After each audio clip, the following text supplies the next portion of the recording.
معين وبعد فقد قال الله تعالى في التنزيل العزيز وفرقانه القديم أعوذ بالله من الشيطان الرجيم بسم الله الرحمن الرحيم إن أول بيت وضع للناس للذي ببكة مبارك وهدى للعالمين صدق الله العظيم।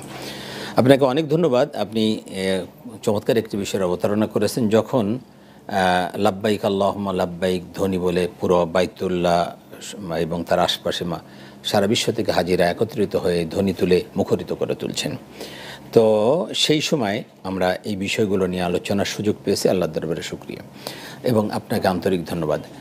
আসলে আমরা যদি দেখি বাইতুল্লাহর ইতিহাস, যদি দেখি মক্কাতুল মুকাররমা কেন আসলে এত সম্মানিত, তার এটার প্রথম কারণ হলো বাইতুল্লাহ।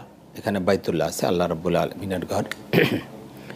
আল্লাহ পাক কোরআনুল কারীমের মধ্যে যেটা বলেছেন যে ইন্না আউওয়ালা বাইতিন উযিআ লিন-নাস লাল্লাযী বিবাক্কাতা মুবারাকা ওয়া হুদাল লিল আলামিন, দুনিয়ার মধ্যে সর্বপ্রথম যে ঘর সেটা হলো এই বাইতুল্লাহ কাবা শরীফ, যেটা মক্কায় অবস্থিত।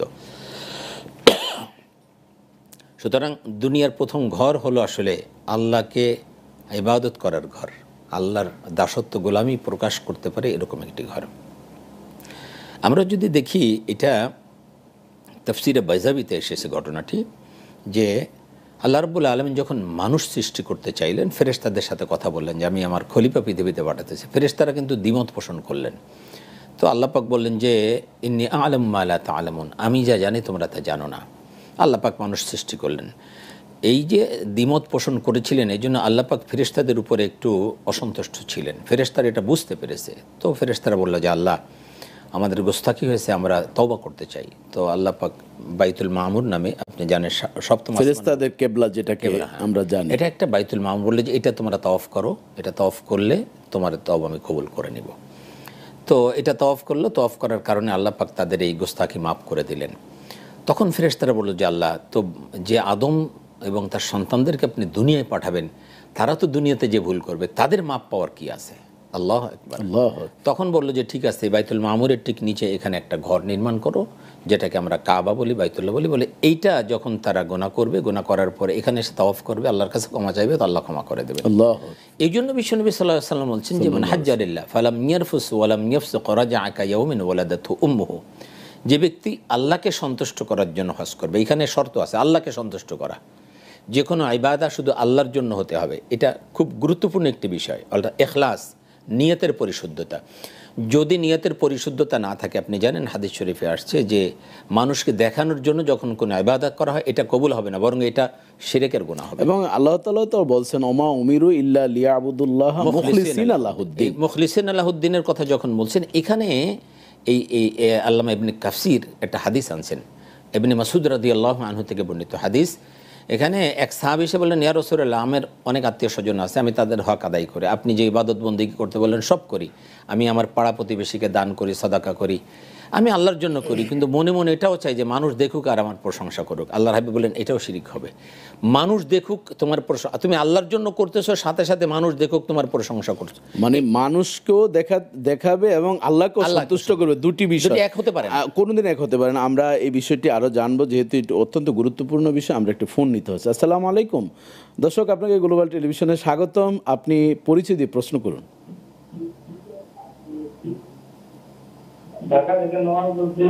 জি, ফজরের নামাজ কোন সময় কাজা করা যায়? যে আমাদের সাথেই থাকুন, আমরা উত্তর দিচ্ছি ইনশাআল্লাহ। মোহতারাম, জি, নামাজ কাজা হবে কেন? নামাজ তো মুসলমানের কাজা হওয়ার কথা না, কাজা হবে কেন? আমার কথা হলো এটা। আর এই ফজরের নামাজই ম্যাক্সিমাম কাজা হয় কেন? আজকে আমি জুমার আলোচনা এটা বলতেছিলাম যে সাহাবাদের মধ্যে বা তাবেইনের মধ্যে এটা ছিল যে জুমায় যতজন লোক হতো, ফজরেও ততজন লোক হতো। আল্লাহু আকবার। প্রকৃত মুমিন মুসলমানের পরিচয় কিন্তু এটাই। আপনি মনে করেন যে জোহরে, আসরে, মাগরিবে, এশা, এই সময় মানুষ বাহিরে থাকে, বিভিন্ন জায়গায় ছড়াই ছিটা থাকে, কাজে কর্মে, বাজারে ঘাটে বিভিন্ন ব্যস্ত থাকে, কিন্তু ফজরে তো সবাই বাসায় থাকে, ফজরে তো সবচেয়ে মসজিদে লোক হওয়ার কথা বেশি, অথচ সেই ফজরেই সবচেয়ে কম হয়। কেন? তখন ঘুমের ব্যস্ততায় থাকে। আস্তাগফিরুল্লাহ আল আযীম। একজন মুমিন তো এটা করতে পারে না। আমাদের সমস্যাটা হলো রাত 12টা 1টা পর্যন্ত ফেসবুকিং করতেছে, ইউটিউব করতেছে, চ্যানেল ঘুরাইতেছে, এই দেখতেছে, যে হাবিজাবি করে এরপরে ফজরে নামাজ পড়তে পারে, তখন মাথা ঘুরায়, এরপরে এসে মাসালে জিজ্ঞেস করে হুজুর ফজরের নামাজ কাজা হয়েছে, কখন পড়বো? কেন? আপনার কাজা হবে কেন? মুসলমানের তো নামাজ কাজা হওয়ার কথা না। অবশ্যই। একদম বছরে যদি 2-1 দিন হঠাৎ করে এটা হয়ে যায়, সেটা ভিন্ন কথা। কথা। আমি বলছি না ওই ভাই সবসময় কাজা করে, তা বলছি না, কিন্তু এখন আমরা তো ইমাম, আমাদের কাছে আসে সবাই, এই জন্য বলছি এরকম যেন ভাই না হয়। হ্যাঁ, যদি কখনো কাজা হয়ে যায় ফজরের নামাজ, তাহলে আপনি যখনই ঘুম থেকে উঠবেন উঠেই আগে আপনি নামাজটা পড়ে নেবেন। এখন অনেকে প্রশ্ন করে যে তখন সূর্য উঠছে, সূর্য ওঠার সময় সূর্য মাথা ওঠার সময় বরাবর যদি তখন হয় না, তো নামাজ, সূর্য ওঠার সময় যদি হয় তাহলে আপনি পড়বেন না, একটু ওয়েট করে আপনি সূর্য উদয় হওয়ার পরে যে ওই যে মানে 18 সূর্য মিনিট উদয় আছে, থেকে 24 মিনিট যে হ্যাঁ, সময়টা এর আছে পরে আপনি নামাজটা পড়ে নেবেন। নামাজ পড়ে নেবে। জি, ধন্যবাদ আপনাকে। আমরা আলোচনা যে করছিলাম ইখলাসের ব্যাপারে বলছিলাম, তো আল্লাহ দুটি বিষয় একসাথে হয় হ্যাঁ, না। এটা হবে না, এটা একটা শিরিক, অংশীদার সাব্যস্ত করো। ইবাদত হবে শুধু আল্লাহর জন্য, সুতরাং এখানে তুমি মানুষকে দেখানো যদি সাব্যস্ত করো তাহলে একটা অংশীদার সাব্যস্ত করা হলো।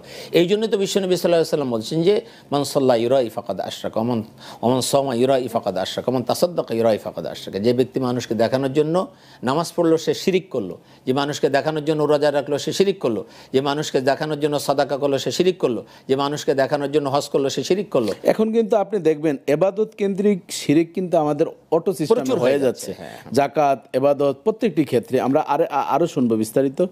আরেকটি ফোন নিতে হচ্ছে। আসসালামু আলাইকুম দর্শক, আপনাকে স্বাগতম। পরিচয় দিয়ে প্রশ্ন করুন।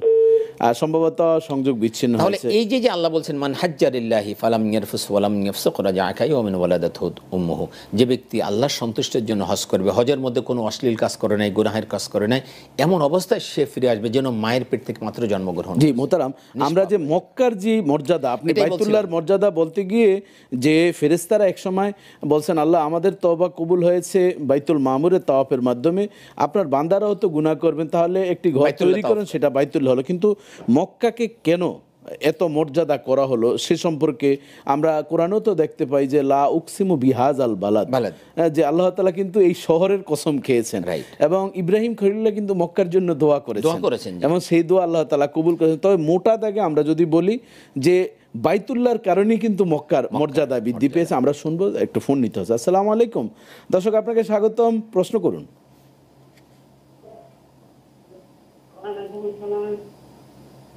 জি জি, আপনার ওয়ালাইকুম আসসালাম শুনতে পেয়েছি, প্রশ্ন করুন বোন। বলতে চাইছিলাম যে আমরা যে নামাজ রোজা করছি, জি, ওটা কবুল হচ্ছে না হচ্ছে, এটা জানা বুঝবেন কিভাবে? আচ্ছা, জি ইনশাল্লাহ, মানে এটার চমৎকার একটি বোন, কিন্তু যে আমরা যে ইবাদত করছি, যেমন হজ কবুলের কিছু আলামত আছে, কোরবানি কবুলের, রোজা কবুলের, সে সম্পর্কে যদি বলতেন। জি ধন্যবাদ বোন, চমৎকার জীবন ঘনিষ্ঠ প্রশ্ন করেছেন। প্রথমত হলো যে আপনি এইভাবেই ইবাদত করবেন যে আল্লাহ কবুল করে নেবেন, তবে শর্ত হলো ইবাদত কবুল হওয়ার জন্য হালাল খাবার খেতে হবে। ইবাদত কবুল হওয়ার পূর্ব শর্ত হলো হালাল খাবার খেতে হবে, হালাল পোশাক পরতে হবে। সুতরাং কেউ যদি হারাম খায় আর হারাম তার অর্থ দিয়ে পোশাক কিনে নামাজ, তবে উনি বলছেন সেটা ঠিক আছে, উনি বলছেন যে ইবাদত যে কবুল হয়েছে কিভাবে বুঝবেন, এটা আমরা বুঝবো। তো আমি ওই কথাই বলছি। এক নম্বর হলো যে আপনার হালাল খেতে হবে, এবং হালাল খাওয়ার পরে আপনি এই মানসিকতা নিয়েই ইবাদত করবেন যে আল্লাহ কবুল করবেন। আপনি এরকম মনে করেন না যে আল্লাহ কবুল করেন কি করেন না, এরকম যেন কখনো না হয়, বরং আপনি সবসময় মানসিকভাবে এমনভাবেই নামাজ পড়বেন, এমনভাবেই ইবাদত করবেন যে আল্লাহ অবশ্যই আমারটা কবুল করবেন। তাবুদাল্লাহ কান্নাকা তারাও, আল্লাহ যে দেখছেন, আল্লাহ দেখতেছেন না, এরকম যে আমি আল্লাহকে দেখতেছি, তা না হলে আল্লাহ অন্তত আমাকে দেখতেছেন। এই যে মানসিকতা, এরকম মানসিকতা নিয়ে আপনি ইবাদত করবেন, আল্লাহ কবুল করবেন। দুই নম্বর হলো, এটা আশরাফ আলী থানভী রহমতুল্লাহ আলাইকে প্রশ্ন করেছেন যে আমি যে নামাজ আমার কবুল হচ্ছে এটা আমি বুঝবো কীভাবে? তো উনি বললেন যে তুমি যখন ফজরের নামাজ পড়ছো তো এটা কবুল হয়েছে কিনা, তুমি যদি জোহরের নামাজ আবার পড়তে পারো তাহলে বুঝবা যে আল্লাহ ফজরের নামাজটা কবুল করে নিয়েছেন। আবার যদি আসর পড়তে পারো তাহলে বুঝবে যে জোহর কবুল হয়েছে, অর্থাৎ পরের রক্ত নামাজ যদি তোমার নসিব হয় তাহলে বুঝবা যে আগের রক্তটা কবুল। তবে এখানে আরেকটি বিষয় আমরা এড করতে পারি আপনার সাথে, যে ইবাদত করে যদি প্রশান্তি পাওয়া যায় এবং ইবাদত করলে যদি চোখের পানি আসে যে আমি ইবাদত করছি, মানে নিজের তৃপ্তির মাধ্যমে এটি কবুল হওয়ার একটি আলামত। আমরা আরেকটি ফোন নিতে হবে। আসসালামু আলাইকুম দর্শক, আমরা আছি আপনার সাথে, নিচে আপনিও আছেন। জি, প্রশ্ন করুন। জি, ওয়ালাইকুম আসসালাম রাহমাতুল্লাহ। জি আলহামদুলিল্লাহ, আল্লাহ পাক অনেক ভালো রেখেছেন, আপনিও ভালো আছেন নিশ্চয়ই, প্রশ্ন করেছেন। জি, প্রশ্ন করুন। এই আমাকে মানে তাবলীগে যাওয়ার জন্য অনেক বললো, হুজুরগুলা বলতে যে বলে তাবলীগের অনেক কিছু শিখা যাবে। জি জি জি, এই তাবলীগ কি আসলে যাওয়া উচিত? আচ্ছা ঠিক আছে, তাবলীগে যাও। হ্যাঁ, এক প্রশ্নটা হচ্ছে আমার, জি, এই যে অনেকে দুরূদ পড়তে পড়তে কেন দাঁড়ায় যায়? দুরূদ পড়তে পড়তে কেন দাঁড়ায়? ও দাঁড়িয়ে যায় কেন? ঠিক আছে, জি আমাদের সাথেই থাকুন। জি মোহতারাম, ওনাকে অনেকেই তাবলীগে যেতে বলছেন, যেটি আমাদের দেশের একটি সিস্টেম তো এই তাবলিগ সম্পর্কে যদি আপনি বলতেন, তাবলিগে যাওয়ার ক্ষেত্রে বাধা কোথায়, আর মানে না গেলে একটা হলো যে সমস্যা? আমাদের দেশে আম জনতা ম্যাক্সিমাম ইসলাম সম্পর্কে ওয়াকিবহাল নয়। জি। সুতরাং আপনি যদি এই নিয়ত থাকে যে না আমি সেখানে যে কিছু নামাজ রোজা শিখবো, কিছু দিনী তালিম, কিছু দিনী জলসা, আমরা দেখেছি তাবলিগি যে অনেক মানুষ তার জীবন পরিবর্তন হয়ে গিয়েছে। আগে নামাজ পড়তো না, রোজা রাখতো না, খারাপ কাজ করতো, এখন এখানে যাওয়ার পরে ভালো হয়েছে। সুতরাং ওই চিন্তা ভাবনা থেকে আপনি যেতে পারেন, প্রাথমিক কিছু শিক্ষা অন্তত সেখানে। তো অনেকে প্রশ্ন করেন যে তাবলিগ মুসলমানের কাছে কি তাবলিগ করবে, যে এটা এটা হলো অমুসলিমদের তালিম, কাছে। এটা হলো একটা তালিম, এটা তাবলিগ, এটা হলো তালিম। একটা হলো তাবলিগ হলো অমুসলিমদের কাছে পৌঁছানো, সেটা হলো তাবলিগ। আর এক মুসলমানদেরকে শিক্ষা দাও, এটা হলো তালিম। এটাকে আমরা তালিমও বলতে পারি। তালিমও বলতে পারি, কিন্তু এটি আমাদের দেশের বা একটা পরিভাষা হিসাবে, পরিভাষা হিসাবে আমরা বলতে। আচ্ছা, মসজিদে থাকা নিয়ে অনেকে কথা বলেন যে মসজিদে থাকা এটি জায়েজ না, এই জন্য তাবলিগের বিরুদ্ধে অনেকে লেগে থাকেন। মসজিদে যদি কেউ এতেকাফের নিয়তে ঢোকে তাহলে তার জন্য থাকা জায়েজ আছে, আর যদি এতেকাফের নিয়তে না ঢোকে তাহলে তো তার জন্য থাকা জায়েজ। আচ্ছা, এখানে কি একটু আমরা যদি ব্রড মাইন্ড আমাদের করে আমরা যদি কথা বলি যে ইসলাম প্রচারের বিভিন্ন ওয়ে আছে, তাবলিগও একটি পদ্ধতি, সেটাকে যদি আমরা একেবারে মানে আমি বাদ দিয়ে দিই, কিছু না কিছু, আমি আমার দৃষ্টিতে প্রায় 30% কি 40% মানুষ কিন্তু তাবলিগের সাথে ইনভলভ আছে। তা আমরা অনুৎসাহিত না করে একদম তাদেরকে ট্যাগ না লাগিয়ে যে তারাও ইসলামের একটা অংশ পালন করছে। আরেকটা হলো যে আপনি কোনো কারোরই অন্ধ অনুসরণ করবেন না, তাদের মধ্যে যদি ত্রুটি কিছু থাকে সেটা আপনি গ্রহণ করবেন না। অবশ্যই আপনি এক পীর সাহেবের দরবারে মুরিদ হতে পারেন, তার সব কিছু যে আপনাকে মানতে হবে তা না। যদি পীর সাহেবের মধ্যে কোরআন হাদিসের বাহিরে কোনো কিছু থাকে বা ওইখানে কেউ যদি, তাহলে সেটা গ্রহণ করবেন না। আপনি ঠিক সেই জায়গায় একজন মুরব্বী থাকা তো জরুরি, থাকলে ভালো, আপনাকে পথ নির্দেশ করলো। কিন্তু এই বিষয়গুলো মনে রাখতে হবে যে আমি সবাইকে একেবারে অন্ধ অনুসরণ না করি, বরং কোরআন হাদিস অনুযায়ী, এবং মসজিদের পবিত্রতা যাতে নষ্ট না হয় সেটিও খেয়াল রাখতে হবে। কারণ মসজিদ যাতে একেবারে খাবার দাবার ফুর্তির জায়গা না হয়, সেই বিষয়গুলো আমাদের খেয়াল রাখতে হবে। ধন্যবাদ আপনাকে। আরেকটি আছে দুরুদ। আমরা আমাদের দেশে কিন্তু একদল বসে বসে নবীকে সালাম জানান, আরেকদল দাঁড়িয়ে সালাম জানান। তিনি বলছেন দাঁড়ানোর কি প্রয়োজন, এমনি তো বসেই। এগুলো এক ধরনের ওয়াজিব কিছু না, এটা ফরজ ওয়াজিব না, এটা একটা মুস্তাহাব বিষয়। সুতরাং এটা নিয়ে আসলে আমরা বাড়াবাড়ি না করি। আপনি বসে দিলেও হবে, বসে যদি দুরুদ পড়েন তাও হবে, বসে সালাম দিলেও হবে। এটা একটা মর্যাদার বিষয়, দাঁড়িয়ে আল্লাহর হাবিবকে সালাম দেওয়া। এটা আমি যদি বলি, আশরাফ আলী থানভী রহমতুল্লাহ আলাইহিরও যিনি মুর্শিদ ছিলেন, ভারতীয় উপমহাদেশের সবচেয়ে মানে সমস্ত আলেম মুর্শিদদের যিনি ইমাম ছিলেন, শাহজি ইমদাদুল্লাহ মহাজির মক্কি রহমতুল্লাহ আলাইহি, উনি তো কিয়াম করতেন, এটা সুবুত আছে। এবং আপনার সাথে আমি একটু অ্যাড করছি, সেটা হচ্ছে যে আমাদের দেশে আমরা এখন ছোটোখাটো জিনিস নিয়ে তর্ক করছি, কিন্তু আল্লাহ রাসূলকে আমরা তার আদর্শগুলো আমাদের জীবনে পালন করার দরকার এবং বাস্তব জীবনে আমলের দরকার। এ বাদ দিয়ে আকাবির ওলামায়ে কেরাম কিন্তু এ নিয়ে কোনোদিন বাড়াবাড়ি করে না। এখন নব্য যারা, তারা কিন্তু ভাইরাল হওয়ার জন্য ঝগড়া করছেন। এই ঝগড়া না করে উচিত। আমরা একটু ফোন নিতে হচ্ছে। আসসালামু আলাইকুম দর্শক, স্বাগতম আপনাকে। প্রশ্ন করুন। আমি তো ফ্ল্যাট বাসায় থাকি। জি। তো এখানে তো বাথরুম আর হচ্ছে ওযুখানা সব এক জায়গার ভিতরে। আচ্ছা। বাথরুম দোয়াগুলো পড়ার নিয়মটা, যখন আমি বাথরুম থেকে বের হলাম ওযু করা শুরু করবো, তো এই দোয়াগুলো পড়ার নিয়মটা জানতে চাই। আচ্ছা, ধন্যবাদ আপনাকে। আমাদের সাথেই থাকুন। উনি সম্ভবত ওই যে বাথরুম আর উযুখানা এক জায়গায়, টয়লেট আর বাথরুম একসাথে, হ্যাঁ সেই জি, সেটার মানে পবিত্রতার বিধানটা যদি এটা হলো যে আসলে এটা নিয়ে দুইটা মত আছে। এক হলো যে টয়লেটটা তো একটু আলাদা থাকে, উনি কিন্তু বলছেন যে আমি টয়লেট থেকে যখন বের হয়ে উযুখানায় আসলাম, তো এটা একটু আলাদা আছে। সুতরাং আর যে টয়লেটগুলো নিয়ে আসলে কথা বলা হয় সেটা হলো যে সেখানে নাপাকি লেগে থাকার একটা সম্ভাবনা থাকে, একটা দুর্গন্ধ থাকে, এরকম না। আমাদের নাগরিক জীবনের যে টয়লেটগুলো এটা আসলে পরিচ্ছন্ন থাকে এবং হাইকমেট থাকে, সেটা আলাদা। পানি ফ্ল্যাশ করলে সব চলে যাচ্ছে, এখানে নাপাকির কিছু নাই। সুতরাং এটা যখন হয়ে যাচ্ছে, আপনি এসে উজু করতেছেন, আপনি সে বেসিনে উজু করতেছেন অথবা আপনি ট্যাপ ছেড়ে দিয়ে উজু করতেছেন, তাই না?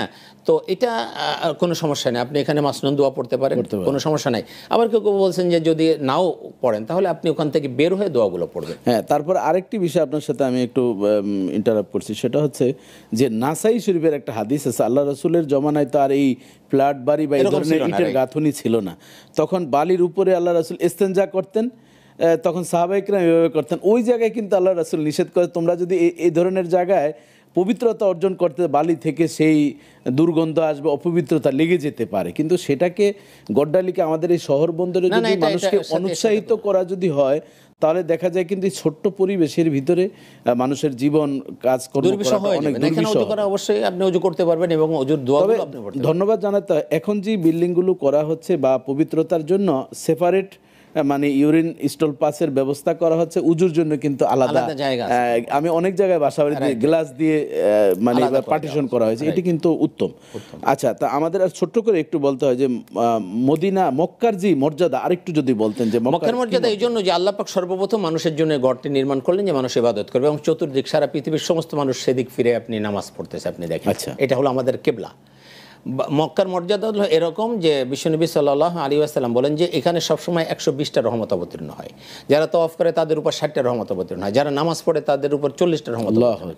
শুধু বাইতুল্লাহর দিকে যারা তাকায় থাকবে তাদের উপর 20টা রহমত অবতীর্ণ হয়। তাকায় থাকলেও সওয়াব আছে।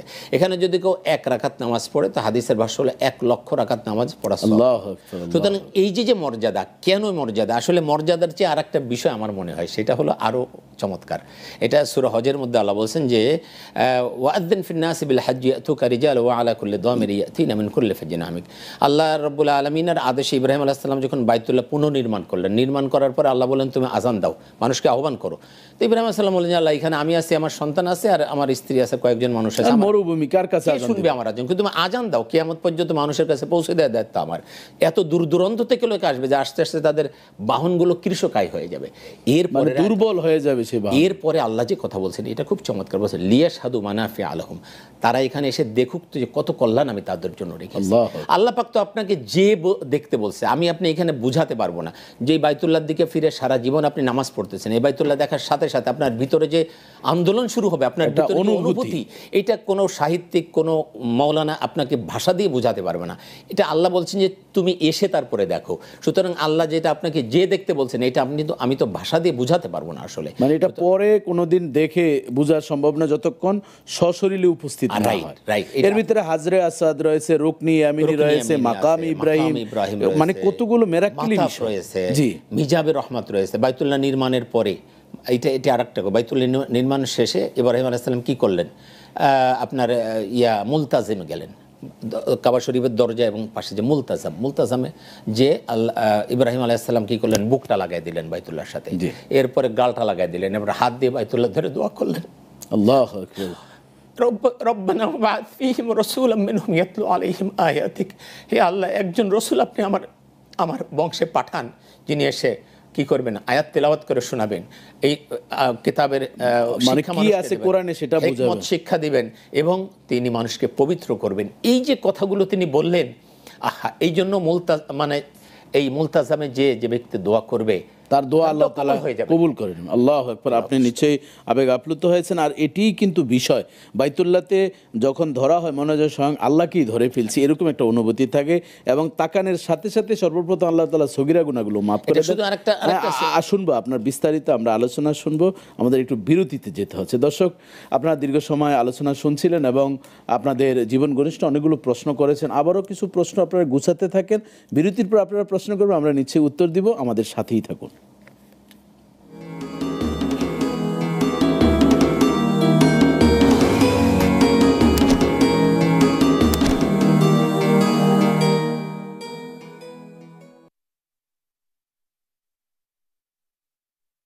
গলিতে গলিতে মানুষ ফিট করে দিতে হবে, মানুষ লাগা দিতে হবে, সব জায়গায় লিফলেট থাকবে, বড় কইরা রিফাতের ছবি থাকবে, বুঝছো ম্যাডাম? সেইটা ঠিক আছে, তাইলে এখন লিফলেটের মধ্যে কি লিখুন?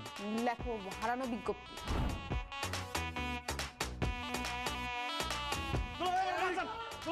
একটা ছেলে বিয়ে করবে না, তাকে জোর করে বিয়ে করাবে, তাইলে সে আমার এত বড় সর্বনাশ করলো কেন?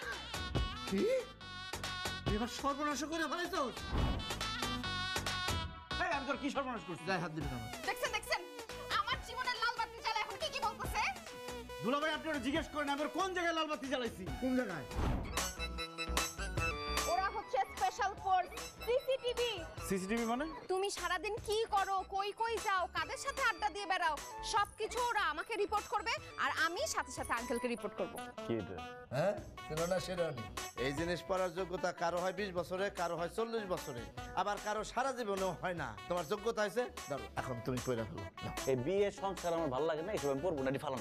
ও মা গো মা, হাই কি করলা? ওই ছেলের আমি ত্যায্য করুন, ত্যায্য। আপনি আপনার ছেলের সব দায়িত্ব আমার উপর ছেড়ে দেন। তুমি বিয়ে করো, তোমার মঙ্গল হবে। এই মেয়ের যদি আমি বিয়ে করি, বাসর করে লাথি দিয়ে আমার খাটে থেকে ফেলে দিব। এখন তো বাসা থেকে পালা যাওয়ার চেষ্টা করতেছি, কয়েকদিন পরে দুনিয়া থেকে একবারে চলে যাবো।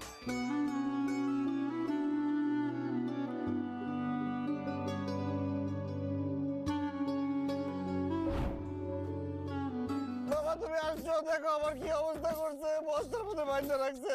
এক কাজ করেন, আপনারা সবাই মিলা ওরে আধা ঘন্টা একটু বানানি দেন। আমি বিয়ে করবো, আমি বিয়ে করবো, আমি বিয়ে করবো, তাসবিকে বিয়ে করবো। কবুল না বলে তো তুমি কোথাও যেতে পারবে না। ইস, কবুল শোনার জন্য একদম অস্থির হয়ে গেছে। রিফাত তো পালায়ে গেছে, রিফাত আবার পালায়ে গেছে। আরে রিফাত দাঁড়া। দেখ কাজটা কিন্তু ঠিক হইতেছে না। কাজ গেলে বুঝবা ঠিক হইতেছে নাকি।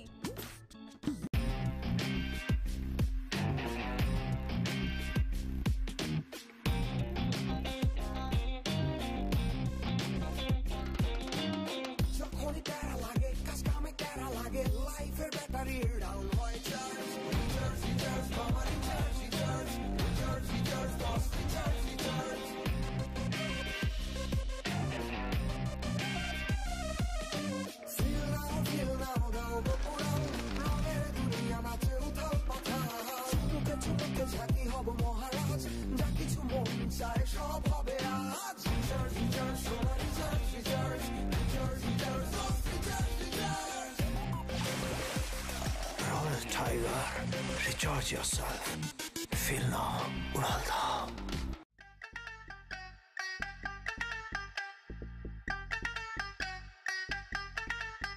আপনি যে একটা বউ পাইছেন, লাখ এক। এরকম বউ হয় না, বানাই নিতে হয়। স্বামী ভক্ত বউ। যদি এমন হতো যে আমি খেলে ওর পেট ভরে যাবে, তাইলে ওর আর কষ্ট করে খেতে হতো না, তাহলে খুব ভালো হতো। ওর বউ তো দেখো না, সবসময় আমাকে তোয়াজ করে কথা বলে, ভাল লাগে না, বোরিং। সারপ্রাইজ! একটু ফ্রেন্ডদের সাথে গিয়ে একটু ড্রিঙ্কস করলা, একটু নাচানাচি করলা, সারাদিন অফিস করো তো, একটু এনজয়মেন্ট হবে, ভাল লাগবে। কালকে 20 লাখ টাকা ডিপিএস করে ফেলবো।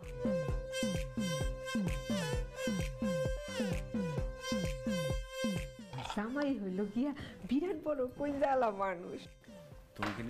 বিরতির পর আমাদের সাথে ছিলেন, ধন্যবাদ আপনাদেরকে। আমরা আলোচনা করছি পবিত্র মক্কা ও মদিনার মর্যাদা। তো মোহতারাম, আমরা যে মক্কার যে মর্যাদাগুলো খুব চমৎকার আপনি বলছিলেন, এতে মক্কা কিন্তু শরফুল মাকিনে শরফুল মাকান ও শরফুল মাকানে শরফুল মাকিন, যে ব্যক্তির কারণে জায়গার দাম বাড়ে, আবার জায়গার কারণে ব্যক্তির দাম বাড়ে। বাইতুল্লাহর কারণেই, কাবা ঘরের কারণে গোটা মক্কার মর্যাদা বৃদ্ধি পেয়েছে। এ সম্পর্কে যদি আপনি বলতেন যে এই যে কাবা ঘরে কতগুলো লোভনীয় জিনিস রয়েছে, কি কি লোভনীয় জিনিস, কোনটার কি মর্যাদা? যেমন এটা একটা, আর একটা আপনি যদি দেখেন মুলতাজামের কথা তো বললেন, বললাম হাজরে আসওয়াদ, হাজরে আসওয়াদ আছে, যেখানে চুমু দিলে তার জীবনের সব গুনাহ এখানে। আপনি হাদিস শরীফ আসছে, যে ব্যক্তি বাইতুল্লাহ শরীফ প্রথম দেখার সাথে সাথে যে দোয়া করবে সেই দোয়া তার কবুল। আল্লাহু আকবার। দেখার সাথে সাথে প্রথম যে দোয়া করবে সেই দোয়া। তো এখানে আমাদের আকাবেররা বলেন বা বলা হয়েছে, তুমি এই দোয়া করো, রব্বানা আতিনা ফিদ দুনিয়া হাসানা ওয়া ফিল আখিরাতি হাসানা ওয়া কিনা আযাবান নার। আল্লাহ এর ভিতরে সব আছে, সব আছে। আল্লাহ দুনিয়ার কল্যাণ দেন, আখিরাতের কল্যাণ দেন, জাহান্নাম থেকে রক্ষা করেন। আর কি চাই? আর কিছু নেই। দুনিয়ার কল্যাণ কি আমার জন্য, এটা আমার চেয়ে আল্লাহ ভালো জানেন। এই জন্য বলছে তুমি এইটা সেটা, মানে সংক্ষেপে তুমি এটি বলো। এর চেয়ে উত্তম দোয়া আর আমি একটাও দেখি। এবং আম্মাজান আয়েশা রাদিয়াল্লাহু তাআলা বলেন, আল্লাহ রাসূলকে যতটুকু দোয়া করতে দেখেছি, রব্বানা আতিনা ফিদ দুনিয়া হাসানা, এই দোয়াটা বাদ দিয়েছেন এরকম দোয়া আমি পাইনি। এবং রুকনি ইয়ামিনি থেকে হাজরে আসওয়াদ পর্যন্ত তো 70,000 ফেরেশতা মোতায়েন থাকে, এই দোয়া করলে আমিন আমিন আমিন বলে। এবং রুকনি ইয়ামিনি থেকে হাজরে আসওয়াদ যাওয়ার সময় এই দোয়াটাই পড়তে হয়। জি, এই দোয়াটাই পড়তে হয়। সাথে আর একটু যোগ হয়, রব্বানা আতিনা ফিদ দুনিয়া হাসানা ওয়া ফিল আখিরাতি হাসানা ওয়া কিনা আযাবান নার ওয়া আদখিলনাল জান্নাতা মাআল আবরার ইয়া আজিজু ইয়া গফফার ইয়া রাব্বুল আলামিন। এটা একটা। এর একটু পাশেই দেখবেন কি আছে, এই বাইতুল্লাহর দরজার একটু দূরে যদি আমরা যে এখানে মাকাম ইব্রাহিম। মাকাম ইব্রাহিমটা কি, ইব্রাহিম আলাইহিস সালাম যখন বাইতুল্লাহ নির্মাণ করলেন, উনি মিস্ত্রি, ছেলেরা জোগাড়ে আগায় দিচ্ছে, পাথর আগায় দিচ্ছে, পাথর গাঁথতেছেন, এখন উপরে চলে গেছে। এখন কেমনে কি করবেন? তো আমাদের দেশের রাজমিস্ত্রিরা টুল দিয়ে উঁচা করে। আল্লাহ বলে দরকার নেই, এটা পাথর, বলে যে আমি তোমার জন্য স্পেশাল একটা লিফট করে দিচ্ছি। তো পাথরের উপর দাঁড়াচ্ছে, পাথর আস্তে আস্তে ওঠে, আবার যখন দরকার হয় নিচে নেমে যাচ্ছে। কি আজীব কাণ্ড! তাহলে তো বোঝা যায় প্রায় আজ থেকে 7,500 থেকে 5,000 বছর আগেই কিন্তু ইব্রাহিম খলিলুল্লাহর ওই পাথরের মাধ্যমে লিফটের আবিষ্কার হয়েছে। আপনি যদি দেখেন, আল্লাহ পাক সবাইকে যাওয়ার সুযোগ করে দিন। ওই পাথরের গায়ে এখন ইব্রাহিম আলাইহিস সালাম পায়ের ছাপ আছে, যে পাথরটা আপনার কাঁচ দিয়ে বেষ্টন করে রাখা হয়েছে। আল্লাহ পাক আমাদেরকে দেখার সুযোগ করে। এবং আল্লাহ রাসূল এও বলছেন যে আল হাজরে আসওয়াদ ও মাকামে ইব্রাহিম ইয়াকুতান মিনাল জান্নাহ, যে এই দুটি হাজরে আসাদ এবং মাকামে ইব্রাহিম দুটি কিন্তু জান্নাতের পাথর। আচ্ছা, এরপর আরেকটা আছে জমজম। জমজম এটা এখন দেখা যায় না, আল্লাহ পাক আমাকে দেখার সুযোগ দিয়েছিলেন সেই 2002 সালে।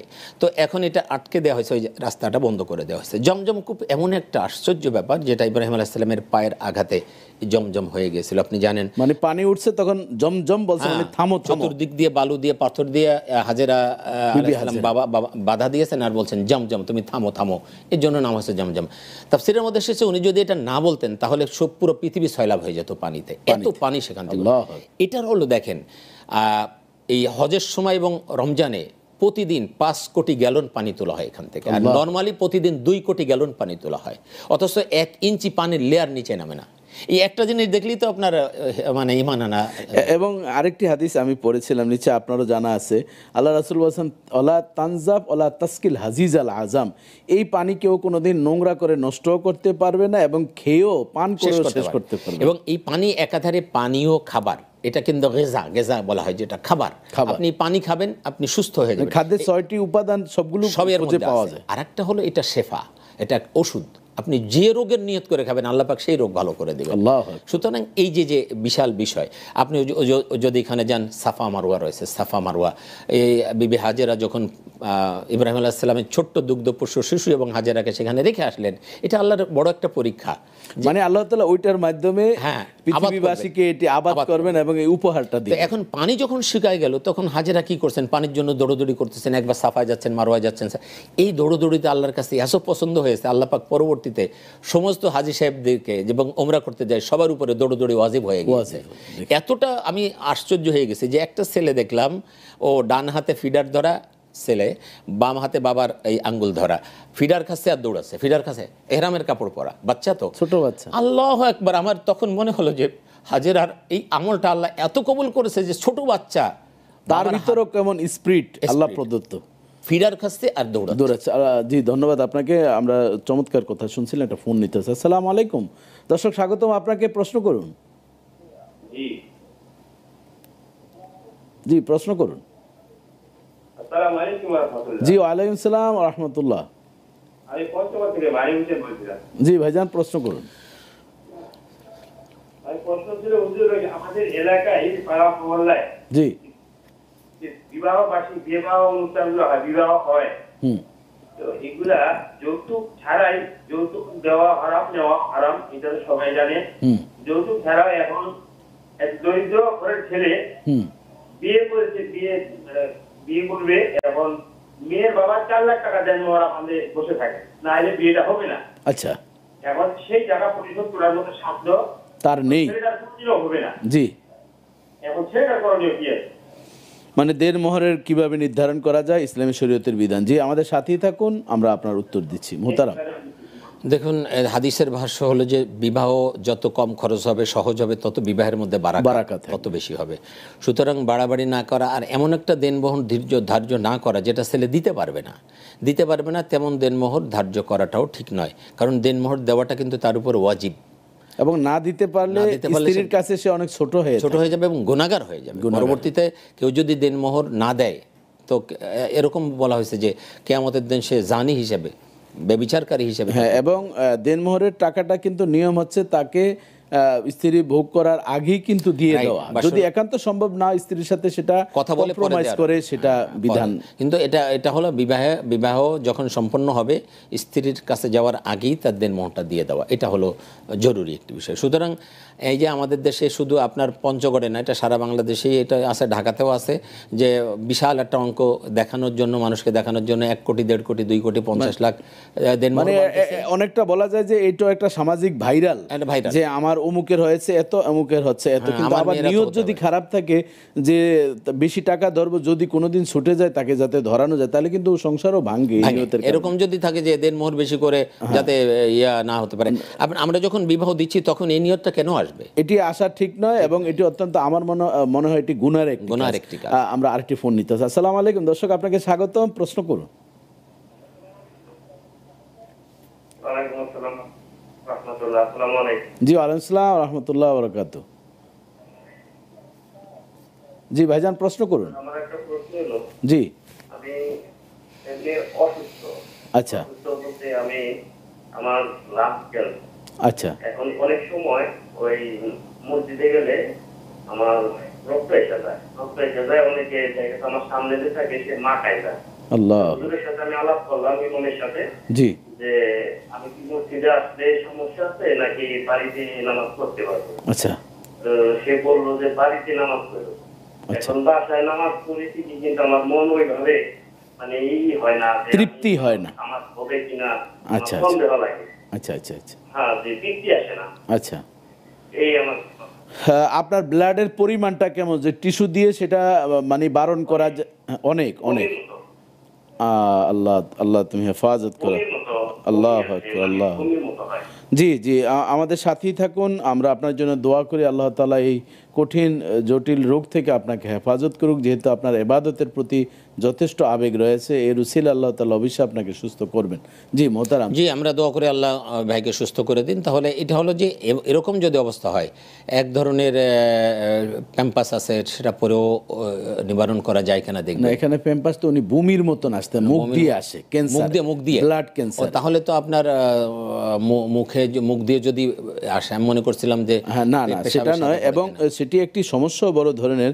মানুষ কিন্তু স্বাভাবিকভাবে আমরা রক্ত দেখলে অনেক সেন্সলেস হয়, যেমন আমি রক্ত দেখে সহ্য করা কষ্ট মসজিদের জন্য, মসজিদের আশপাশে যারা আছে তাদের জন্য এটা শোভনীয় নয়। এবং এই ধরনের যদি হয়, আপনি যেটা বলছেন যে মুখ দিয়ে বমি মতো বের হয়, তাহলে আপনি মসজিদে না যেয়ে বাসায় নামাজ। তবে উনি যখন সুস্থতা ফিল করে, সেটা আমরা একটু ওনাকে বলতে পারি যে আপনি পেছনের দিকে, একটু প্রয়োজনে পেছনের দিকে নামাজ পড়বেন, যাতে করে আপনি আপনার সুবিধা মতন বের হতে পারেন। মসজিদের পবিত্রতা রক্ষা হলো, মানুষও ভয় না পেল। আবার ইয়েও হতে পারে, ওই যে চিলুঞ্চি ধরনের একটা পাশে রাখতে পারেন, যদি একান্ত নামাজের মানে আগে পিছে এরকম কিছু হয়, আপনি ইবাদতটা কিন্তু লা ইউকাল্লিফুল্লাহু নাফসান ইল্লা উসআহা, আল্লাহ তাআলা কোনো কিছু চাপিয়ে দেন। এই যে উনি যে এতটুকু পর্যন্ত মিডিয়া পর্যন্ত এসেছেন ইবাদতের জন্য, এটিও কিন্তু আমরা তাকে ছোট করার সুযোগ নেই, এটি বড় একটি ঈমানের পরিচয়। আমরা ভাইয়ের জন্য দোয়া করব। মোহতারাম, আমরা পবিত্র মদিনার একটি বিশাল মর্যাদা রয়েছে। শুধুমাত্র আমার নবী মুহাম্মদুর রাসূলুল্লাহ সাল্লাল্লাহু আলাইহি সাল্লাম মদিনায় হিজরত করলেন, হিজরতের সাথে সাথেই ইয়াসরিব নামক একটা দেশ, সেটা মদিনায় পরিণত হয়েছে, সারা পৃথিবীর শ্রেষ্ঠ শহর। তো সেই মদিনার কি মর্যাদা রয়েছে, মদিনাতুন নবী বলা হয় সাল্লাল্লাহু আলাইহি ওয়াসাল্লাম। আসলে মদিনার মর্যাদা হলো কেমন, আল্লাহ রাসূল সাল্লাল্লাহু আলাইহি ওয়াসাল্লাম দোয়া করেছেন, আল্লাহ মক্কাতে আপনি যে বারাকা দিয়েছেন, মদিনাতে আছে দ্বিগুণ বারাকা দান করুন। এই জন্য কেউ কেউ বলেছেন যে মদিনার বরকত মক্কার চেয়ে বেশি, কেউ কারো ইয়া। তবে হাদিসের স্পষ্ট ভাষ্য হলো, মক্কাতে 1 রাকাত নামাজ পড়লে 1 লক্ষ রাকাত হবে, মদিনায় যদি কেউ 1 রাকাত নামাজ পড়ে 50,000, মানে তাও কোনো কম নয়। আমরা আরেকটি ফোন নিতে হচ্ছে। আসসালামু আলাইকুম দর্শক, আমরা আসি আপনার সাথে, নিচ্ছে আপনি আছেন। জি প্রশ্ন করুন। আসসালামু আলাইকুম ওয়া রাহমাতুল্লাহ। জি ওয়ালাইকুম আসসালাম ওয়া রাহমাতুল্লাহ। আমার প্রশ্নটা হচ্ছে, জি হ্যালো, জি জি শুনতে পাচ্ছি। আমার প্রশ্নটা হচ্ছে, আমার বাড়ি সবুজা জেলা। আচ্ছা, আমি কিছুদিন আগে মারা গেল, আমি সেখানে গিয়েছিলাম জানা যায়। জি, তো আমি দেখলাম সেখানে তাদের এক পীরের মাজারে লেখা আছে যে একাদশ খলিফা সাল্লাল্লাহু আলাইহি সাল্লামের রওজা মুবারক। আচ্ছা আচ্ছা আচ্ছা। তারপরে ওনাদের এক মাহফিলে শুনছিলাম, এই একাদশ খলিফা নাকি আল্লাহ রাসূলের সঙ্গে আল্লাহ তাকে রূপে রাখছিলেন। ওনারা একাদশ খলিফা সাল্লাল্লাহু আলাইহি সাল্লাম বলে, এটা কতটুকু যৌক্তিক আমি একটু জানতে চাচ্ছি। জি ভাইজান, আমাদের সাথেই থাকুন, এ ধরনের অনেক কিছুই পাবেন। যখন কেয়ামতের আলামতগুলো এইভাবেই প্রকাশ পায়। জি মোহতারাম, এগুলো অনেক আছে ভণ্ডামি। আসলে আমি সরাসরি যেটা বুঝি, এটা ভণ্ডামি টাইপের। এই ধরনের নবীদের ক্ষেত্রে সাল্লাল্লাহু আলাইহি সাল্লাম আলাইহিস সালাম, আর সাহাবীদের ক্ষেত্রে রাদিয়াল্লাহু তাআলা আনহু। আমি নাম বলবো না, বড় এক জায়গায় গেছি, তো সে পীর সাহেবের ব্যাপারে তারা রাদিয়াল্লাহু আনহু ব্যবহার করতেছে, পীরের নাম বলে রাদিয়াল্লাহু আনহু। তো আমাকে যখন বক্তব্য দিতে বলা হলো, আমি এটা বলিনি, আমি রহমতুল্লাহ আলাইহি বলছি। তো তারা একটু আমার উপরে গোসা হয়েছে, বলবো না, এটা তো সম্ভব না, কারণ প্রত্যেকটা বিষয় আলাদা। আলাইহিস সালাম নবীদের জন্য, রসুল পাক সাল্লাল্লাহু আলাইহি ওয়াসাল্লাম সাহাবাদের জন্য রাদিয়াল্লাহু আনহু, এবং আল্লাহর ওলিদের জন্য রহমতুল্লাহ আলাইহি দোয়া করা। এখন সাহাবীদের ব্যাপারে যেটা বলা হয়, সেটা একজন ওলি তার ব্যাপারে বলা, এটা আমার কাছে শোভনীয় মনে। মানে এটা সহজ, আপনি যেটি বুঝিয়েছেন, প্রত্যেকটা জিনিসের এক একটা দিন, এক একটা রাতের, এক একটা স্থানের মর্যাদা। এখন যদি আপনি বলেন রমজান সবচেয়ে মর্যাদা, রমজানে আপনি হজ করবেন, হবে কি? এটা হবে না।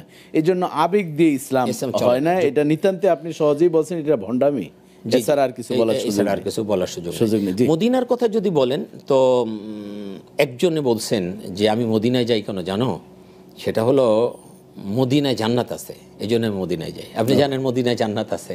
আল্লাহ রাসূল সাল্লাল্লাহু আলাইহি ওয়াসাল্লাম বলছে মা বাইনা বাইতি ওয়া মিম্বারি রাউযাতুম মিন রিয়াজিল জান্নাহ, আমার বাড়ি আর এই যে আমার মিম্বার যেখানে আমি খুতবা দেই, এই মাঝখানের জায়গাটা জান্নাতের একটা টুকরা, আমরা যেটাকে রিয়াজুল জান্নাহ, এটা তো জান্নাতের একটা জায়গা। সুতরাং বলছে যে আমি মদিনায় যাই কেন জানো, এখানে জান্নাত আছে এই জন্য। আল্লাহু আকবার। এবং আল্লাহ রাসূল যে জান্নাতুল বাকি, জি, যেখানে কবরস্থান 10,000 সাহাবী, জি, এখন যে 50,000 রাকাতের সওয়াব পাওয়া যায়, এটা তো হাদিস দ্বারা একেবারে সাব্যস্ত। কিন্তু কারোর কথা যে এখানে আসলে যেহেতু আল্লাহর হাবিব দোয়া করেছেন যে এটা আল্লাহ দ্বিগুণ বারাকা দান করুন, আল্লাহুম্মা জাল দেফাই, আল্লাহ রাসূল বলেছেন যে আল্লাহ আমাকে ডাবল দেন। তাহলে এই জন্য কেউ বলছেন যে এখানে 1 রাকাত নামাজ পড়লে 2 লক্ষ রাকাতের সওয়াব হবে। যাই হোক, এখানেও এরকম বরকত রয়েছে। আর একটা সবচেয়ে বড় যে বিষয়টা আমি বলবো, যেটা মক্কার ব্যাপারে বলেছে, এইখানে বলবো যে রসুলের প্রেমে আপনার একেবারে হৃদয়টা ভরা, যে রসুলের জন্য আপনি জীবন দিয়ে দিতে পারেন, যে রসুলের ভালোবাসায় আপনি সব কিছু করতে পারেন, সেই রসুলের রওজার পাশে দাঁড়িয়ে যখন আপনি সালাম দিবেন, রসুল রওজা থেকে সালামের উত্তর দিবেন, এর চেয়ে আর কি প্রাপ্তি আমাদের আছে? আচ্ছা, এইটা কি ভাষা দিয়ে বোঝানো যায় যে তখন কি অনুভূতি হয় ভিতরে? এবং হাদিসটাও তো মান সাল্লাল্লাহু আলাইহি ইনদা কবরি সামিতুহু, আল্লাহ রাসূল বলেন যখন আমাকে সালাম দেয় আমি নবী নিজ কানে শুনতে পাই। ওমান সাল্লা নাইয়ান উবলিক, এবং যখন দূর থেকে সালাম দেওয়া সেটি পৌঁছে দেওয়া হয়। তাহলে এই যে ব্যাপারটা, এই জন্য তো আমরা এখানে বলি আসসালাতু ওয়াসসালামু আলাইকা ইয়া রাসূলুল্লাহ, আল্লাহু আকবার। তাহলে এই যে অনুভূতিটা, এটা আপনি কোথায় পাবেন? এটা মদিনা ছাড়া তো কোথাও অনেক বড় দাম, এটা তো মদিনা ছাড়ার কোথাও পাবেন না আপনি, এটা মদিনায় গেলেই শুধু পাওয়া যাবে। এই জন্য মদিনার বারাকাটাও আসলে অনেক। এবং আল্লাহ রাসূল দেখেন কত মজার বিষয় বলছেন যে ইব্রাহিম খলিলুল্লাহ বাইতুল্লাহর জন্য দোয়া করেছেন, আর আমি মুহাম্মদুর রাসূলুল্লাহ মদিনার জন্য দোয়া করে গেলাম। তোমরা মদিনায় যদি আসো, আমি না থাকলেও কামান জারানি ফি হায়াতি, আমি জীবদ্দশায় তোমরা যেভাবে আমি নবীকে পেয়েছো সেভাবেই তোমরা পাবে। এটা তো চমৎকার একটা হাদিসে, মান যারা কবরি বাদা মাউতি কানা কামান জারানি ফি হায়াতি, যে আমার ইন্তেকালের পর আমার কবর জিয়ারত করবে, সেজন্য জীবদ্দশায় আমার সাথে সাক্ষাৎ করলো, বিশাল বিষয়। আবার বলছেন মান যারা কবরি ওয়াজাবাত লাহু শাফাআতি, যে ব্যক্তি বাইতুল্লাহতে হজ করার পরে আবার আমার কবরও জিয়ারত করলো, আমার রওজাও জিয়ারত করলো, তার শাফাআত করা আমার উপর আবশ্যক। এবং আরেকটি হাদিস আমি আজকেও দেখার সুযোগ হয়েছে যে আল্লাহ রাসূল বলেন যে মদিনা ইন্তেকাল করবে, যার সম্ভব সে যদি মদিনা ইন্তেকাল করে তার জন্য আমার শাফাত ওয়াজিব হয়ে যাবে। আল্লাহ, তাহলে এই যে বিষয়গুলো মদিনার মধ্যে তো বিশাল সওয়াব এবং বিশাল একটা প্রেমের জগৎ রয়েছে। আমরা ইনশাআল্লাহ মদিনা নিয়ে আরো আলোচনা করব, তবে একটু বিরতিতে যেতে হচ্ছে। দর্শক, আপনারা মদিনার প্রেম, আমরা অনেক সময় বলি মদিনায় যেতে পারলাম না তো মদিনায় যেতে পারলাম না, এই ধরনের ছন্দে ভরা মদিনা নিয়ে অনেক ভালোবাসা আছে। শুধুমাত্র আমার প্রিয় নবী মুহাম্মদুর রাসূলুল্লাহ সাল্লাল্লাহু আলাইহি ওয়াসাল্লামের কারণেই মদিনার এত মর্যাদা হয়েছে। আমরা আরও আলোচনা শুনবো মদিনার এই বিষয় নিয়ে। আপনারাও প্রশ্ন তৈরি করতে থাকেন, আর আমরাও একটু বিরতিতে যেতে হচ্ছে, আমাদের সাথেই থাকুন।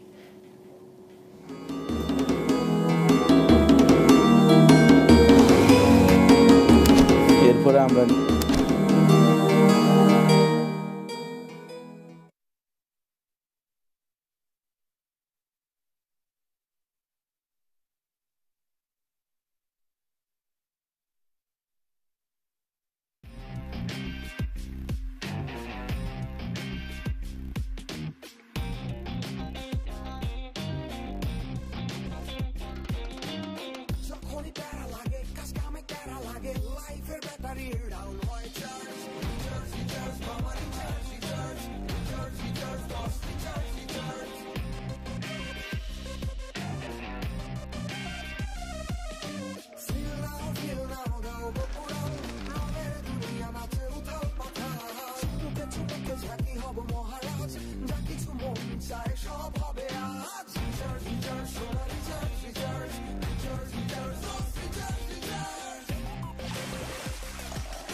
Tiger, recharge yourself.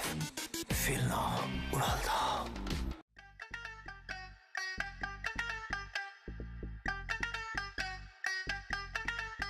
আপনি যে একটা বউ পাইছেন, লাখ এক, এরকম বউ হয় না, বানাই নিতে হয়। স্বামী ভক্ত বউ। যদি এমন হতো যে আমি খেলে ওর পেট ভরে যাবে, তাইলে ওর আর কষ্ট করে খেতে হতো না, তাহলে খুব ভালো হতো। আমার বউ তো দেখো না সবসময় আমাকে তোয়াজ করে কথা বলে, ভালো লাগে না, বোরিং। সারপ্রাইজ! একটু ফ্রেন্ডের সাথে গিয়ে একটু ড্রিঙ্কস করলা, একটু নাচানাচি করলা, সারাদিন অফিস করো তো একটু এনজয়মেন্ট হবে, ভাল লাগবে। কালকে 20 লাখ টাকা ডিপিএস করে ফেলবো।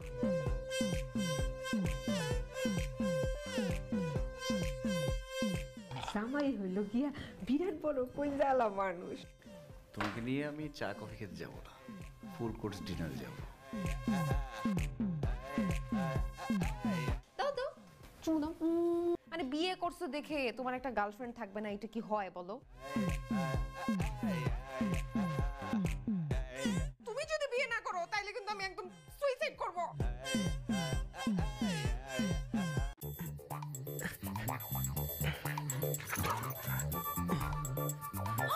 এই সময় চকোবাইট কি করব বলো, খুব খেতে ইচ্ছে করছিল। তো খাও। আরে না, জানোই তো চকোবাইট শেয়ার না করে খাওয়া যায় না।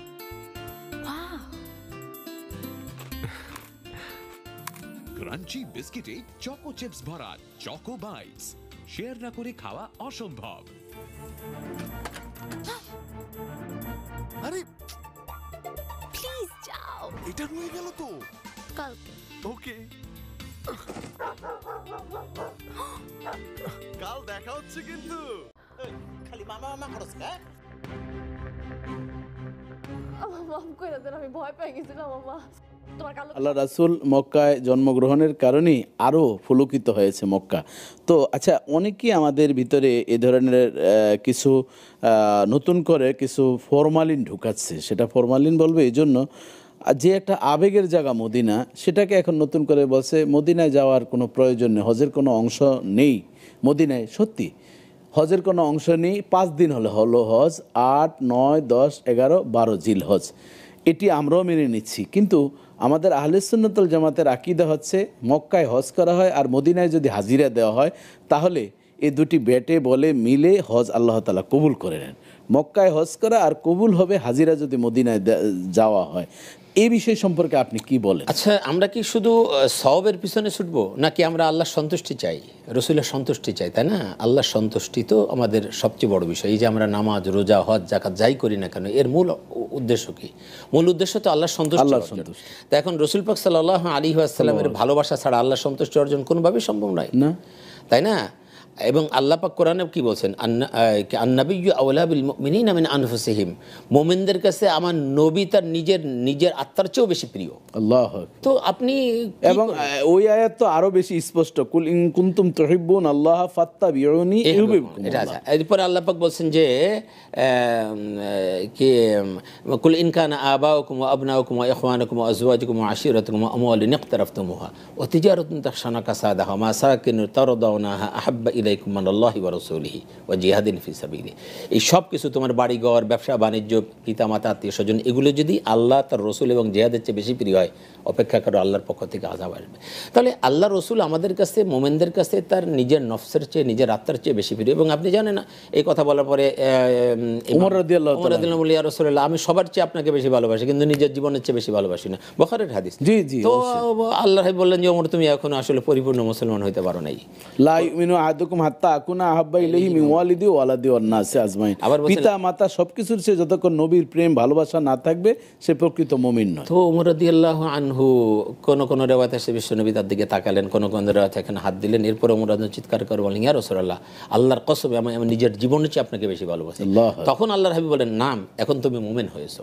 তো বিশ্বনবী সাল্লাল্লাহু আলাইহি ওয়াসাল্লাম যেখানে আছেন, আপনি মক্কায় যাবেন, আপনি ওখানে যাবেন না, এটা কি করে হতে পারে? এটা তো কেমন কথা হলো? এই জন্য তো বিশ্বনবী সাল্লাল্লাহু আলাইহি ওয়াসাল্লাম যেটা বলেছেন, একটা হাদিস আসছে, বা বিশ্বনবী সাল্লাল্লাহু আলাইহি ওয়াসাল্লাম বলছেন যে মান হাজ্জাল বাইত ফালাম ওয়ালাম ইয়াজুরনি জাফফানি। বিশ্বনবী সাল্লাল্লাহু আলাইহি ওয়াসাল্লাম বলছেন, যে বিশ্বনবী সাল্লাল্লাহু আলাইহি ওয়াসাল্লাম বলছেন, যে ব্যক্তি হজ করলো অথচ আমার এখানে আসলো না, আমার একটা জিয়ারত করলো না, সে আমাকে কষ্ট দিল। কি সাংঘাতিক কথা! তাহলে যেখানে আল্লাহর ভালোবাসা অর্জন হয় নবীর ইত্তেবার মাধ্যমে এবং সব কিছুর সে নবীকে ভালোবাসতে হবে, সে জায়গায় যদি নবী কষ্ট পান, তাহলে সে হস্ত, আমার মনে হয় যেটাকে আমরা মুআল্লাকুম বাইনাস সামাই ওয়াল আরদ, আসমান জমিনের মাঝে ঝুলন্ত বিষয় হলো। দেখেন, ইমাম আউসি রাহমাতুল্লাহ আলাইহিকে তার মুরিদ জিজ্ঞেস করলেন যে, হযরত, আমাদেরকে এমন কিছু কথা বলেন, জান্নাতের নিয়ামতের কথা বলেন, জান্নাতের বড় বড় নিয়ামতের কথা বলেন, যে যার কারণে জান্নাতে যাওয়ার আগ্রহ আমাদের বেড়ে যায়। তো তিনি বললেন যে জান্নাতে রাসূল পাক সাল্লাল্লাহু আলাইহি ওয়াসাল্লাম থাকবেন। আল্লাহু আকবার। জান্নাতের যত নিয়ামত আছে তার মধ্যে বড় নিয়ামত হলো সেখানে রাসূল পাক সাল্লাল্লাহু আলাইহি ওয়াসাল্লাম। আল্লাহু আকবার, আল্লাহু আকবার। আবার শুনবো রাসূল শুয়ে আছেন মদিনায়, কিভাবে তার চেয়ে বখিল, আমি বলবো তার চেয়ে কৃপণ আর পৃথিবীতে আর কেউ হতে পারে না। আমরা শুনবো, তো একটি ফোন নিতে হচ্ছে। আসসালামু আলাইকুম দর্শক, আমরা আপনার সাথে আছি, আপনাকে স্বাগতম। হ্যাঁ, হ্যালো। জি আসসালামু আলাইকুম, শুনতে পাচ্ছি, প্রশ্ন করুন। আমি চট্টগ্রাম থেকে বলছিলাম। জি আপনাকে স্বাগতম, প্রশ্ন করুন। আচ্ছা, আমার যিনি আজকের অতিথি আসছে ওনার কাছে আমার একটা প্রশ্ন ছিল। অবশ্যই। আর প্রশ্নটা হচ্ছে যে আমি যখন তাহাজ্জুদ নামাজ পড়ি আর কি, আচ্ছা, অনেক সময় 4 রাকাত অথবা 8 রাকাত আদায় করি আর কি। আচ্ছা। আর তখন দেখা যায় যে আমার মাথাটা একরকম হ্যাং হয়ে যায়। এই জিনিসটা কেন, ওই জিনিসটা আমি ওনার কাছে জানতে চাচ্ছি। এটা হ্যাং হয়ে যাচ্ছে কি নতুন করে, না শুরু থেকেই যখনই তাহাজ্জুদে উঠেন তখনই, না অন্যান্য ওয়াক্তিয়া নামাজও এই ধরনের হয়? না, এটা যখন থেকে ওয়াক্তিয়া নামাজে এই সমস্যাটা হয় না, জাস্ট তাহাজ্জুদ নামাজে এই সমস্যাটা হয় আর। জি জি, বুঝতে পেরেছি, আমাদের সাথেই থাকুন। জি ধন্যবাদ ভাই। এখানে দুইটা তিনটা বিষয় থাকতে পারে। এক হলো আপনি যেহেতু আলহামদুলিল্লাহ আপনি বলছেন আপনি তাহাজ্জুদ গোজার, আপনি তাহাজ্জুদ নামাজ পড়েন, আল্লাহ পাক আপনার এই নামাজ কবুল করে নিন। আল্লাহুম্মা। তো আপনি একটু আগে ঘুমাবেন, একটু আগে ঘুমানোর চেষ্টা করবেন। যেহেতু ভোর রাত্রে উঠতে হয়, আপনি যত আগে পারেন, বাদাল এশার পরে, আল্লাহ রাসূল তো এশার নামাজ পরেই ঘুমিয়ে যেতেন, কোনো কথা বলতেন না। তো আপনিও সেটা করবেন, এশার নামাজের পরে দুনিয়াবি কোনো কথাবার্তা কিছু করবেন না, আপনি ঘুমাই যাবেন। তাহলে দেখবেন তাহাজ্জুদে উঠতেও আপনার জন্য সহজ হবে। আর এই যে মাথা ধরে যাওয়া, মাথায় হ্যাং হয়ে যাওয়া, এটা শারীরিক একটা প্রতিবন্ধকতা। সেটা ওই যে ঘুম পূর্ণ না হওয়ার কারণে এটা হতে পারে। যে আপনি যে অনেক রাত্রে ঘুমাচ্ছেন আবার তাহাজ্জুদে উঠতেছেন, এটা ঘুম পূর্ণ না হতে আপনার মাথায় সমস্যাটা হতে পারে। সুতরাং আপনি একটু আগে ঘুমাই যান, তাহাজ্জুদে উঠতেও আপনার সহজ হবে, কষ্ট হবে না, এবং এই মাথায় হ্যাং হওয়া এটা হবে না ইনশাআল্লাহ দেখবেন।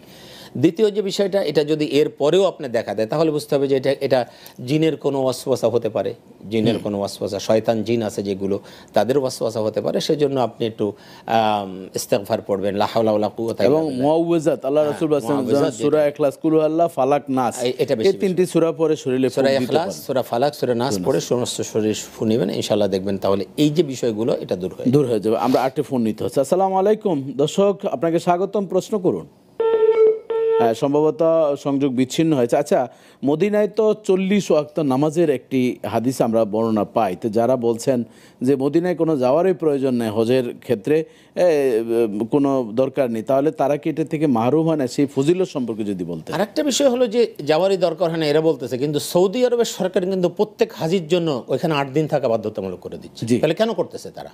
যে আপনারা বলেন, আপনারা এই যে সৌদির অনুকরণ করে থাকেন, তাহলে সৌদি সরকারই তো এখানে প্রত্যেকের জন্য 8 দিন থাকা, একদম আপনি দেখবেন বাইট্রাম সব হাজিদের জন্য 8 দিন ওখানে নির্ধারণ করে দেয়। মানে সৌদি সরকারও জানে যে এখানে থাকতে হবে, এখানে আসতে হবে, 8 দিন থাকবে। তাহলে কেন আপনারা এটা মানুষের মধ্যে, তারা কিন্তু সুবিধাবাদ জিন্দাবাদ। দেখবেন 20 রাকাত তারাবির নামাজ মসজিদে নববীতে হেরেম শরীফে হয়, এটা তারা তখন আবার বলে যে না, এটা তাদের ব্যক্তিগত আমল। আবার দেখবেন তারা বলে যে রুকু, কোরআনের ভিতরে যে রুকু আছে এটা নতুন বানানো, মদিনার মাসাফে নেই, মক্কার মাসাফে নেই। আবার যদি মক্কার কোনো কোরআনে পাওয়া যায় যে এটা ব্যক্তি বিশেষ কোনো সে দেশের কোম্পানি করেছে। অর্থাৎ তাদেরকে আমি বলি এটা হচ্ছে তারা এক ধরনের নেফাকি আচরণ, এদিকেও আছে সেদিকেও তারা আছে। এটি তো তাদের সুবিধার জন্য তারা সবকিছু করতেছে, উদাহরণ টানতেছে, কিন্তু যখন রিয়েল ফ্যাক্টর সামনে আসছে তখন তারা পিছায় যাচ্ছে। সুতরাং এগুলো এই ধরনের, এবং 40 ওয়াক্ত নামাজের বিষয়ে তো একটি চমৎকার হাদিসও রয়েছে। এটা 40 ওয়াক্তর কারণ হলো আপনি জানেন 40-এর মধ্যে একটা বারাকা আছে। 40 আপনি দেখবেন সন্তান যখন মায়ের পেটে থাকে 40 দিন পর পর তার একটা রূপ পরিবর্তন হয়, এবং 40 বছরের নবুয়তি পেয়েছে। এই জন্য ইয়াতে যেটা বলা হয়েছে যে কোরআনুল কারিমে সন্তানের এই যে পরিবর্তনের ব্যাপারে যেটা বলা হয়েছে, বর্তমান মেডিকেল সায়েন্স এটা দেখলো যে কেন এটা 40 দিন পর পর, তখন তারা রিসার্চ করে দেখলো যে তাই তো বাচ্চা 40 দিন পর পর তার বিশাল একটা পরিবর্তন তার মধ্যে চলে আসতেছে। তাহলে 40-এর ব্যাপারে একটা আছে এটা, এই জন্য যে 40 ওয়াক্ত এখানে যদি নামাজ পড়ে তাহলে ওই তাকবীরে উলার সাথে যে ব্যক্তি 40 ওয়াক্ত নামাজ পড়ে নেফাকি চলে যাবে, এবং জান্নাতের জন্য আল্লাহ রাসূল তার জন্য দোয়া করবেন। এখানে আরো কিছু বিষয় আছে, আপনি যদি যান দেখবেন এখানে আবু বকর রাদিয়াল্লাহু আনহুর রওজা আছে, ওমর রাদিয়াল্লাহু আনহুর রওজা আছে পাশে, এটা দেখলেও তো আমাদের অনেক। জান্নাতুল বাকি আছে, সেখানে সাহাবারা শুয়ে আছেন, ওসমান রাদিয়াল্লাহু আনহু সহ ফাতেমা রাদিয়াল্লাহু আনহা আছেন, হুসাইন ইসলামের সন্তান আছেন, সেখানে পরিবারের অনেক সদস্য সেখানে নাম জানা অজানা অনেকে সেখানে শুয়ে আছেন, তাই না? তো এই যে বিষয়গুলো সেটা আপনি দেখতে পাবেন। আপনি জানেন যে ইমাম মালিক রহমতুল্লাহ আলাইহি তিনি মদিনায় মসজিদে নববীতে 40 বছর একাধারে হাদিসের দর্শ দিয়েছেন, এবং তিনি ইমাম ও খতিবের দায়িত্ব পালন করেছেন। ইমামের দায়িত্ব পালন, এই 40 বছর তিনি কখনো জুতা পরতেন না। আল্লাহ, যে বিশ্ব নবী যেখানে হাঁটছেন, সাহাবারা যেখানে হাঁটাহাঁটি করছেন, সেখানে আমি জুতো পরে হাঁটবো? আর যে জমিনের ভিতরে নবী পাক শায়িত আছেন সেখানে কিভাবে আমি জুতা পরে হাঁটবো? এই যে মর্যাদা, মানে আল্লাহ পাক তাদেরকে বড় করছেন এমনি না, এই জন্য যে এই যে মহাব্বত, এই যে মর্যাদা, এই যে ভালোবাসা, এটা তো থাকতে হবে। এটা হলো ইমানের একটা বড় পরিচয়। এবং আল্লাহ রাসূল তো এমনও বলছেন যে লা ইয়াদখুলু তাউন ওয়ালা দাজ্জাল, দাজ্জাল এবং মহামারী কোনোদিন মদিনাকে পেয়ে বসবে না, মদিনা পেয়ে আসবে না। এবং উমর রাদিয়াল্লাহু তাআলা আনহু একবার ভূমিকম্প শুরু হলো আর আঘাত দিয়ে, লাঠি দিয়ে আঘাত দিয়ে বলছেন, যেই জমিন আল্লাহ রাসূল বিশ্রামে আছেন সেই জমিন আল্লাহ তোমার কাছে চাচ্ছি যাতে এই জমিন আর ভূকম্প না হয়, তা থেকে অদ্যাবধি পর্যন্ত মদিনায় এবং কিয়ামত পর্যন্ত সেই ভূমিকম্প হবে। যদি দেখেন এখানে আপনি যে দেখেন আল্লাহ রাসূল সাল্লাল্লাহু আলাইহি ওয়াসাল্লাম রওজার এই পাশে বাবে জিবরিল আছে, জিবরিল আলাইহিস সালাম এসে ম্যাক্সিমাম সময় এই দরজা দিয়ে এই যার কারণে ওই জায়গাটার নাম আছে বাবের জিল। আপনি সেটা দেখতে পাচ্ছেন, জিবরিল আমিন এখানে আসতেন, এখানে বাবের জিবরিল এখানে আছে। এরপরে এবং আহলে সুফফা যারা আবু রাদিয়াল্লাহু তাআলা সহ তারা সুফফা যারা ছিল সবসময় আল্লাহর হাবিবের দরবারে পড়ে থাকতেন।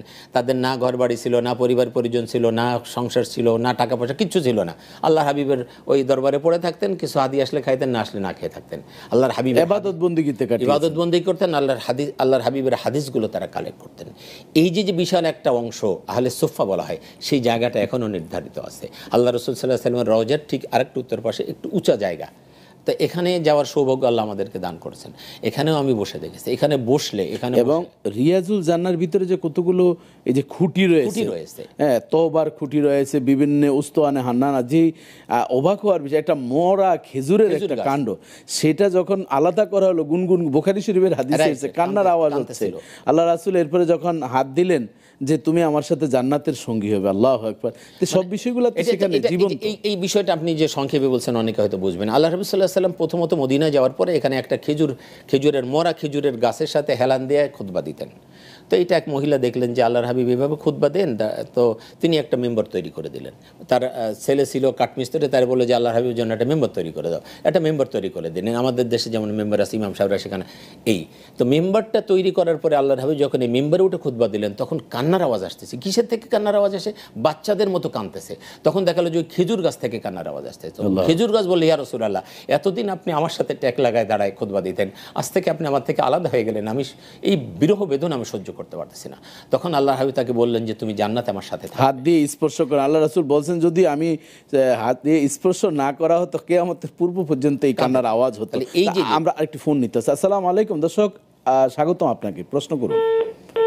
সম্ভবত সংযোগ বিচ্ছিন্ন হয়েছে। মোহতারাম, আমরা সর্বশেষ মদিনার এক এক করে যদি আপনি মোটা দাগে কিছু মর্যাদা তুলে ধরতেন দর্শকদের উদ্দেশ্যে। হ্যাঁ, আমরা যদি বলি সর্বপ্রথম মর্যাদা হলো মদিনা, সেখানে রাসূল সাল্লাল্লাহু আলাইহি ওয়াসাল্লাম শুয়ে আছেন। আরেকটা হাদিস আমাদের জানা দরকার। বিশ্বনবী সাল্লাল্লাহু আলাইহি ওয়াসাল্লাম বলছেন যে এই হাদিসটা সহিহ হাদিস, যে আল আম্বিয়া আহইয়াউন ফি কুবুরিহিম ইউসাল্লুন, সমস্ত নবী তার রওজার মধ্যে জীবিত।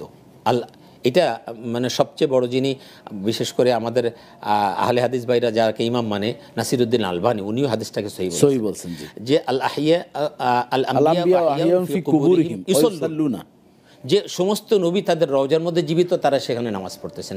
সুতরাং নবী সাল্লাল্লাহু আলাইহি ওয়াসাল্লাম সেখানে আসেন, এটা হলো সবচেয়ে বড়। এবং আমাদের নবী জিন্দা নবী, হায়াতুন নবী, এটি যথার্থ কথা। ধন্যবাদ আপনাকে, আমাদের সাথে দীর্ঘ সময় আপনি সময় দিয়েছেন এবং জীবন ঘনিষ্ঠ অনেকগুলো প্রশ্নের উত্তর দিয়েছেন। আমাদের শেষ করতে হচ্ছে। দর্শক, আপনারা দীর্ঘ সময় পবিত্র মক্কা ও মদিনার মর্যাদা আপনারা শুনেছেন। আমরা কেন আজকের এই টপিকসটি রেখেছি নিশ্চয় আপনারা বুঝতে পেরেছেন। দয়ুফুর রহমান আল্লাহর মেহমানরা যাচ্ছেন, যে বাড়িতে যাবে, যে এলাকায় যাচ্ছে, তার সম্পর্কে কিন্তু আমরা স্বাভাবিকভাবে আমরা জানি যে কোন স্পটে যাচ্ছি, কোথায় আমরা বেড়াতে যাচ্ছি। তাই আমরা পবিত্র মক্কায় যাচ্ছি, মক্কার মর্যাদা অবশ্যই আমাদের আছে। সেখানে যাব, গান বাজনা অশালীন কাজ করব না, এবং সেলফি তোলার জন্য সেলফি আজি আমরা হব না। তাওয়াফ করার সময় যে আমিও বাইতুল্লাহ এভাবে ক্যামেরা নিয়ে, মোবাইল নিয়ে আমরা ব্যস্ত থাকবো না। শুধুমাত্র এবাদত, 1 রাকাতে 1 লক্ষ রাকাতের সওয়াব কোথায় আপনি পাবেন? এত টাকা খরচ করে আপনি কেন যাচ্ছেন? শপিং করার জন্য? প্রতিদিন আপনি মাগরিবের পরে বের হয়ে এশার নামাজ পাচ্ছেন না, হোটেলে ঘুমাচ্ছেন, দেশেও ঘুমিয়েছেন, সেখানেও ঘুমিয়েছেন, সেখানে বেগানা নারীরা রয়েছে, তাদের পাশে ধাক্কাধাক্কি করে আপনি তাওয়াফ করছেন। এই বিষয়গুলো সংবরণ আমাদের অবশ্যই করতে হবে। এই জন্য আল্লাহ তাআলা উন্মুক্ত করে দিয়েছেন যে কার কতটুকু তাকওয়া ফরজগারিতা রয়েছে। তাওয়াফের সময় আল্লাহর সিসিতে কিন্তু সব মনিটরিং হচ্ছে। এই জন্য আসুন আমরা মক্কাকে সেভাবে শ্রদ্ধা করব, ভালোবাসবো, কাবার প্রেমে আমরা লেগে থাকবো। দেখব আর মদিনার কথা ভুলে যাব না। অবশ্যই আহলে সুন্নাত ওয়াল জামাতের আকীদা হচ্ছে মক্কায় আমরা হজ করব, আর মদিনায় যদি আমরা জিয়ারা করি আর রাসূল সাল্লাল্লাহু আলাইহি ওয়াসাল্লামের রওজা মুবারকে গিয়ে সালাম যদি দেই, আল্লাহ সুবহানাহু ওয়া তাআলা সেই হজকে কাউন্ট করে কবুল করবেন। আসুন হজ্জে মাবরুর আমাদের যাতে নসিব হয়, বেশি বেশি দুরূদ পাঠ করব, হজ হোক আমাদের সকলের জন্য, আল্লাহ তাআলা আমাদেরকে সেই তৌফিক দান করুক। এই প্রত্যাশা আজকের মতন বিদায় নিচ্ছে। আগামী শুক্রবার একই সময়ে নতুন অতিথি ভিন্ন বিষয় নিয়ে উপস্থিত হব। ভালো থাকুন, সুস্থ থাকুন। আসসালামু আলাইকুম ওয়া রাহমাতুল্লাহ।